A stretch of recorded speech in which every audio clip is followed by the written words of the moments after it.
বর্ষ এটা বরণ করলেও আসবে, না করলেও আসবে। বর্ষ এটা তারিখের ব্যাপার।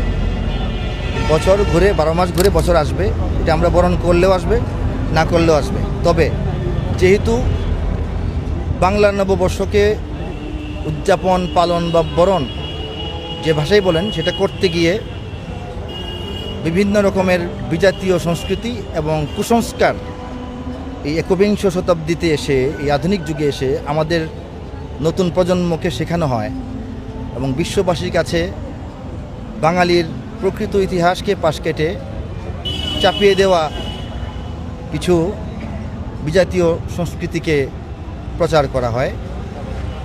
কাজেই আমাদের প্রকৃত বিশুদ্ধ দেশীয় সংস্কৃতি এবং ইতিহাস ঐতিহ্যকে তুলে ধরার জন্য এই দিনটিকে আমরা ধার্য করেছি, যে দিনটিতে অপসংস্কৃতির চর্চা হয়ে থাকে, কুসংস্কার ছড়ানো হয়ে থাকে, বিজাতীয় সংস্কৃতিকে এই জাতির উপর আরোপ করার অপচেষ্টা চলে থাকে। সেই দিনটিতে আমরা প্রকৃত দেশীয় সংস্কৃতি জাতির সামনে তুলে ধরব।